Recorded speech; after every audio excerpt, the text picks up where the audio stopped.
Es un placer conocerte.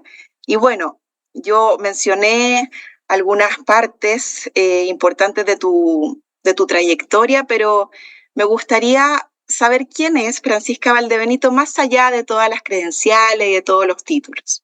Hola Rebeca, muchas gracias por invitarnos a este podcast sobre voces diversas. Estoy muy contenta de estar acá y efectivamente yo creo que, primero soy una persona con discapacidad. Entonces, en el fondo eso significa que el recorrido y los recursos que tengo que ocupar, en el fondo me han hecho conocer un poco los obstáculos, las barreras, pero también la buena voluntad de los espacios. Y por eso he podido avanzar hasta donde estoy. O sea, en ese sentido, sí, mi trayectoria está cruzada por ser una persona con discapacidad, pero yo creo que es lo importante, no solamente una persona con discapacidad, yo también soy hija, también tengo padres mayores que tengo que cuidar, también soy, digamos, madre, también tengo que guiar, también soy profesora, entonces también en el fondo me enfrento al desafío de comunicarme y comunicarnos con las nuevas generaciones y también de alguna forma invertido. Entonces también cada vez que encuentro algo que no me puedo explicar o que en el fondo lo observo pero no está necesariamente plasmado en aquello que logro ver, también en el fondo puedo tener las condiciones para investigar. Y eso es algo que en realidad me hace muy feliz. Mm, y se nota, tienes ahí brillo en tus ojos. Francisca, mira, respecto a este tema de inclusión, de diversidad, discapacidad, hay muchos términos. Yo veía una conferencia tuya que diste acá, no sé si el año pasado, a principio de este, y tú decías algo súper clave, que es hace 40 años, en Chile nada se mencionaba sobre estos temas. Y claro, los procesos, los cambios sociales, los cambios de paradigma se dan lentamente. Como decía esta frase que mencioné, no es algo imposible, sino que se da pausado, es un camino. Eh, y tú nos contabas en esa conferencia que hace 40 años atrás no se hablaba de estos temas, que tampoco habían como definiciones concretas de lo que era la discapacidad. Y tú decías ahí, a mí me costó mucho entender la mía. Sin embargo, ahora, si googleamos, investigamos, hay muchas definiciones, hay muchos enfoques desde el médico, el biomédico, el social, y se han generado varios conceptos. Pero para ti, ¿cuál es el más reciente, el que más te hace sentido a ti, que eres una persona que vive a diario, que convive con la discapacidad? A mí realmente debo decir que me hace mucho sentido, digamos, el modelo social de la discapacidad, ¿ya? Y quisiera un poco de la historia y un poco explicar estos modelos. Efectivamente, la discapacidad que tiene que ver en el fondo con una alteración funcional permanente de la persona, que es muy diversa, ¿ya? Efectivamente es algo que ha existido a lo largo de la historia. ¿Ya? Por distintas condiciones, ya sea, digamos, del entorno, uno puede, digamos, adquirir la discapacidad o puede venir con ella, son distintas trayectorias, pero en el fondo lo que, claro, yo en ese podcast decía que no hace más de 40 años se está hablando con discapacidad, pero en realidad, por ejemplo, la declaración del hombre, digamos, de los derechos humanos también es muy reciente. Mm. O sea, no llevamos más de, en el fondo, 100 años con una declaración universal de los derechos humanos. Los marcos de derecho eh, son muy recientes y también son muy frágiles y también son muy necesarios. Entonces, en el fondo, en este marco de derecho se hizo, digamos, en un contexto específico que fue la Segunda Guerra Mundial, ¿cierto? En que todos, digamos, los estados dijeron, ok, aquí se necesita un marco normativo de, en el fondo, que ponga de relevancia el ser humano, que ponga relevancia, lo importante que son la paz, las instituciones, no porque sean perfectos, sino porque son necesarias. Ya. Y en ese mismo marco, en el marco digamos, de la Segunda Guerra Mundial, cuando, digamos, las tropas que fueron movilizadas desde los distintos estados europeos y en general del norte global, Estados Unidos, Europa, bueno, Japón, cuando en el fondo vuelven a sus hogares, efectivamente hay personas con discapacidad. Pero personas con discapacidad que son distintas a las personas con discapacidad que habían antes, en el sentido de muchas personas, muchos hombres jóvenes, y en el fondo el número y también el estatus, porque estas personas llegaban con discapacidad, pero no eran personas que habían sido generales, habían estado, digamos que, entonces, digamos, el estatus de esas personas con discapacidad era distinto. Entonces, la agenda de discapacidad entra con el Plan Marshall en Europa, con el nuevo trato, digamos, y Roosevelt digamos, en Estados Unidos entra al norte global. Entra al norte global como respuesta, digamos, a las consecuencias de una guerra como la Segunda Guerra Mundial. Y como en la primera también, pero básicamente como en la segunda. Y en el fondo ahí ingresa el modelo biomédico. ¿Qué hacemos con estos veteranos de guerra? Bueno, evidentemente rehabilitarlos. ¿Ya? Y bien, empieza toda esta lógica de la rehabilitación. Entonces, digamos, porque antes estaba la lógica de la presidencia, ¿cierto? Porque era un problema privado, era un problema de la familia, era un problema básicamente de la familia. Y empezó este modelo biomédico con énfasis en rehabilitación porque era lo que tenían al frente. Entonces, según la Guerra Mundial, entra toda la agenda del plan Marshall, entra al nuevo claro y se empieza a desarrollar todo un tema importante sobre el tema de rehabilitación, que era lo contingente, que era obvio que fuera así. Ahora, ¿qué es lo que pasa? Es que desde el mundo de la discapacidad no global, no al subglobal, nosotros teníamos otros problemas que no eran básicamente ese. Entra a la agenda de la estados de bienestar, pero eso era tratado como un problema de rehabilitación, como un problema biomédico.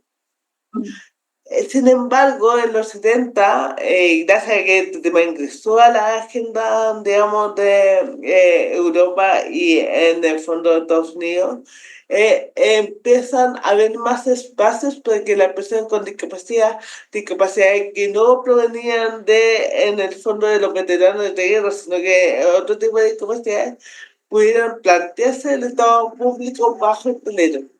Y ahí, en el fondo, en el Nutriloal, que tenía más capital que nosotros, y que en el fondo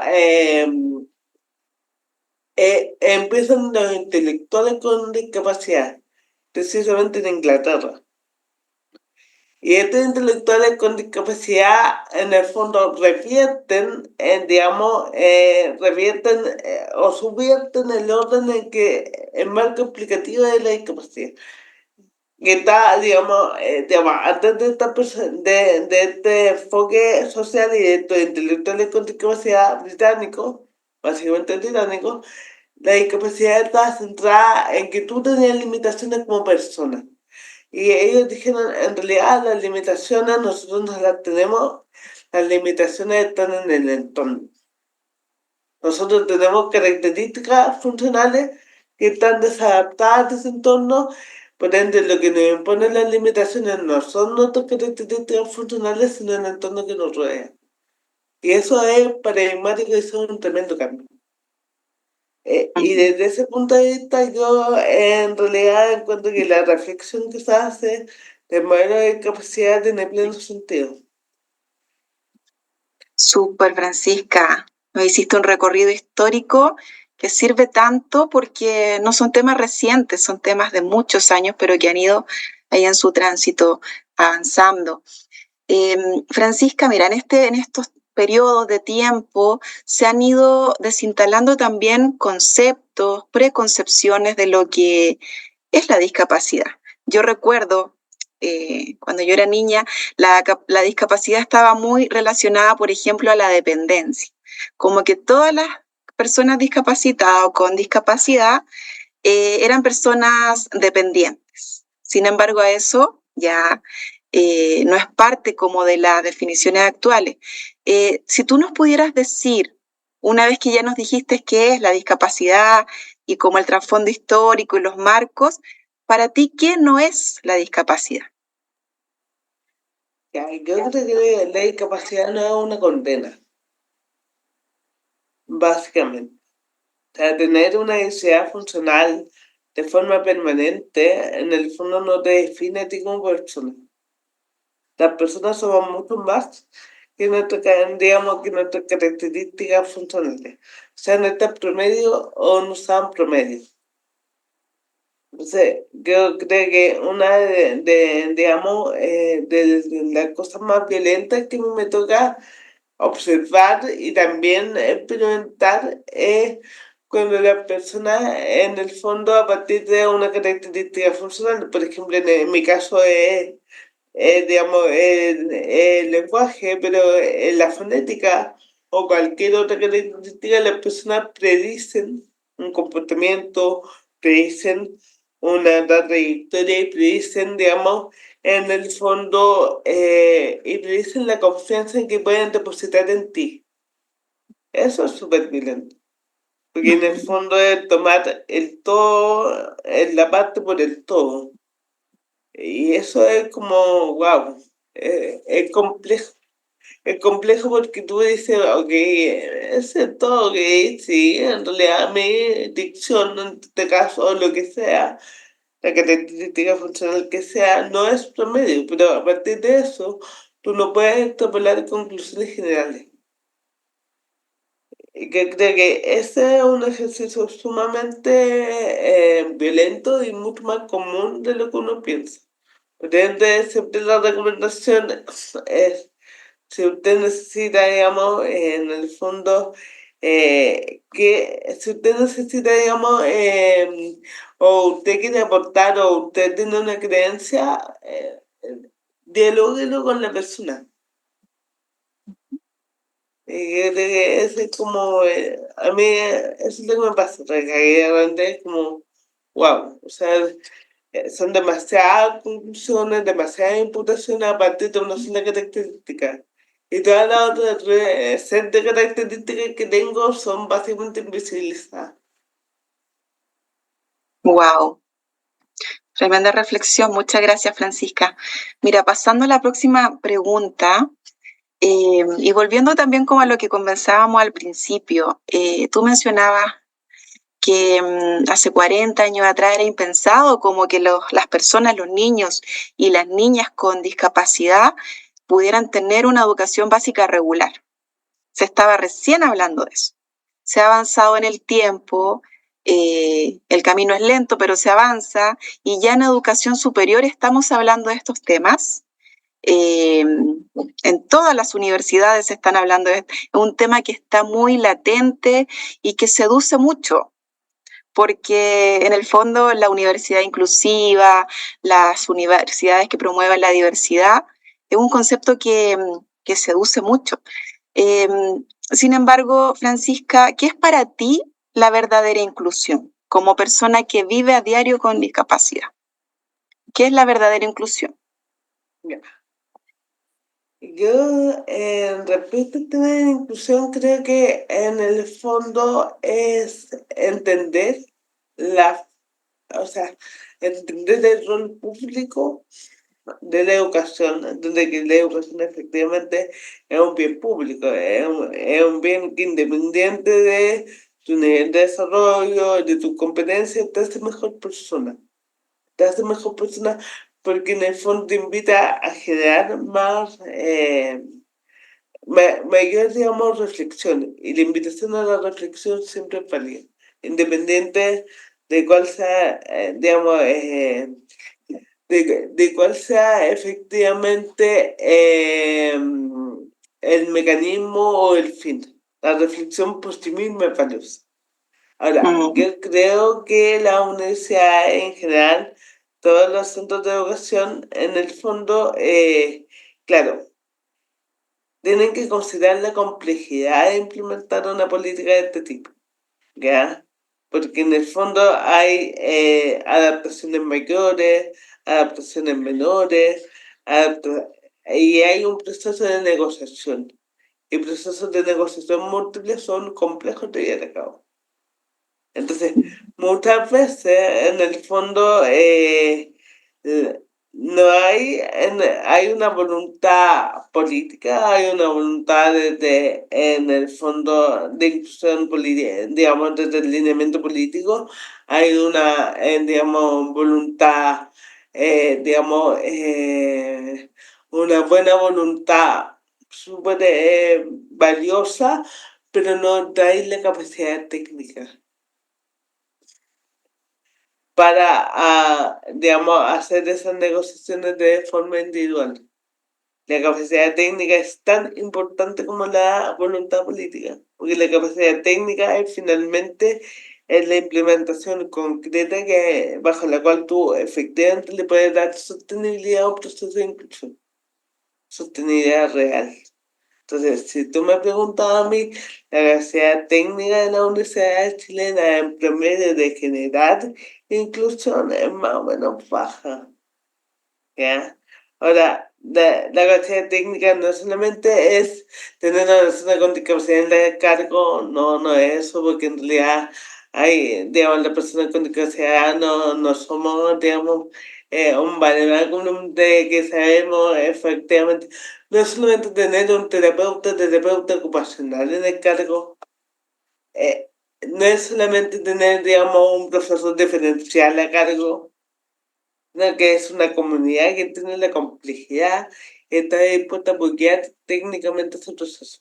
Lo que pasa con la inclusión es que la inclusión en realidad, en general, radica en ciertos departamentos de ciertas personas. Entonces, usted tiene un problema de inclusión, bueno, remítase a la unidad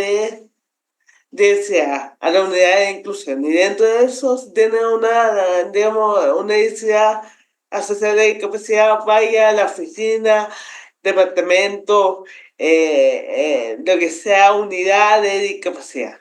Entonces, la discapacidad, en el fondo, está en 3 metros cuadrados. Ya, 4.